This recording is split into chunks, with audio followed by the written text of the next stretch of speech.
let me do a check-in with the incarnation of Krshn Mlvny by Rudyard Kipling, the first story in Life's Handicaps, a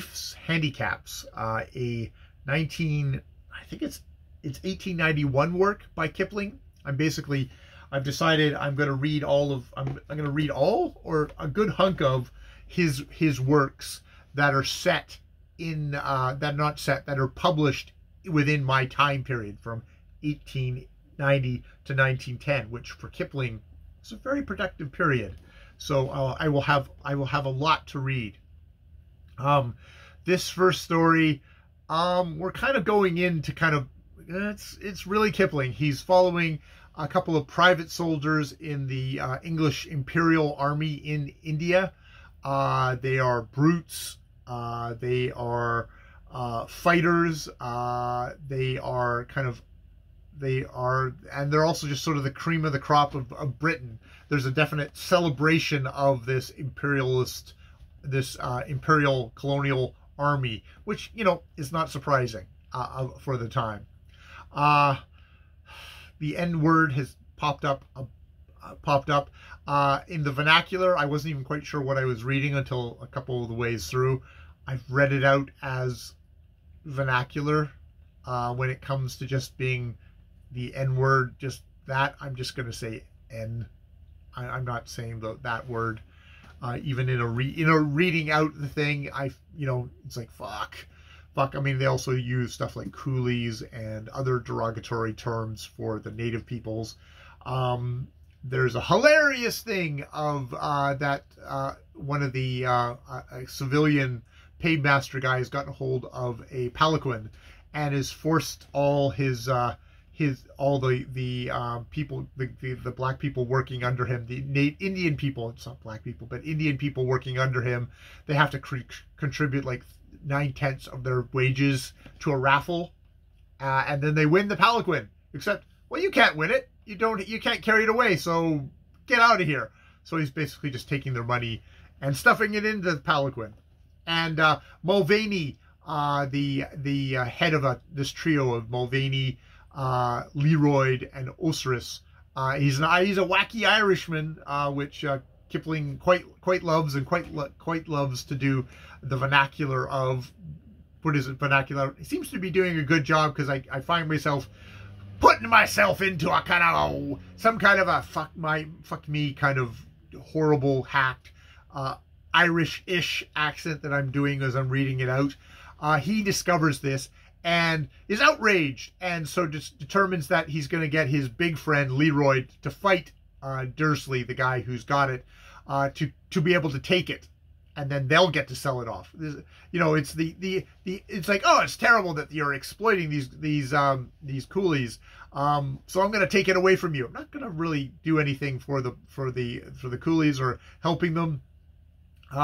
They're upset. He portrays that the coolies are upset that Mlvny and his crew have come in and beaten their guy because they love him, even though he's been like fucking robbing them, and probably, but we couldn't actually have resentful native peoples who are like, you're fucking exploiting us. So it's like they try and save him, but Mlvny kind of drives them off because, of course, even if there's 50 of him, they're not worth one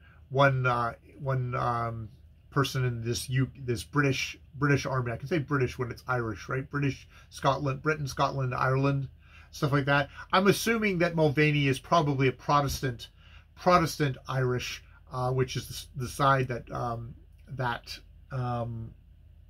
is the side that Kipling has very, very much sided with when it came to the rule that the Catholics weren't capable of being Catholic Irish weren't capable of ruling themselves, and was all about the Protestant Irish, basically the tools of England to rule over Ireland.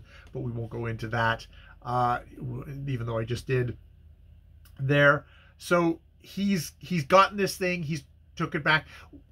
This is all told through a narrator character that seems to be like basically a kind of Kipling stand-in. And they store the palanquin in his shed, and it's like, well, I don't want to be an accessory to theft, or it's like, oh no, it's not theft, we fought for it fairly.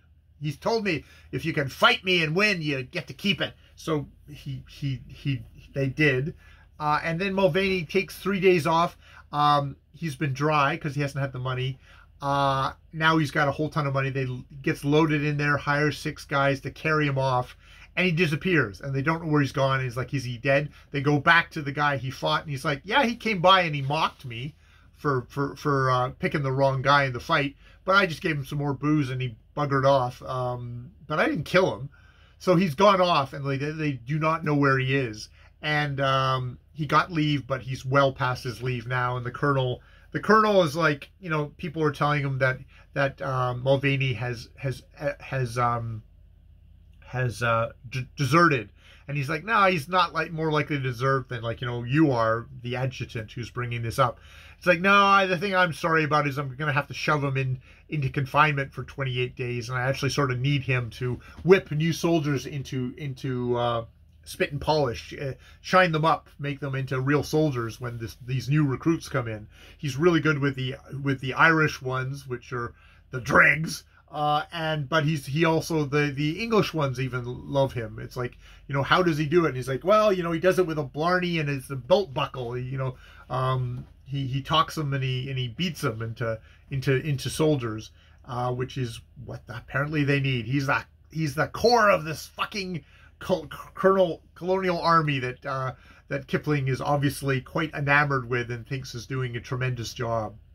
And that's where we're at the moment. It's called the incarnation or incarnation of Krshn Mlvny. So I assume he's going to come back to life at some point in some form. Back to the thing. I'm half wondering if we've seen Mlvny before. This seems like one of these characters that I have a feeling, like just with how his dialogue is, that Kplng would delight in coming back to again and again. I would not be surprised. All right, I will leave it there.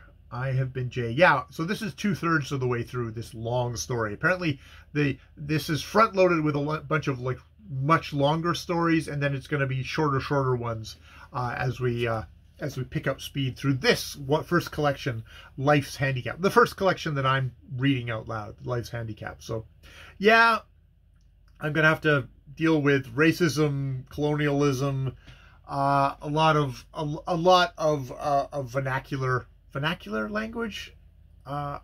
When it's, oh God, I have to look it up again. There's a particular word for when you're reproducing how someone speaks on the page. So it's not in English. It's not in like King's English. It's King's English or Queen's English. It's reproduction. I think it's vernacular. We'll see. All right. More videos later.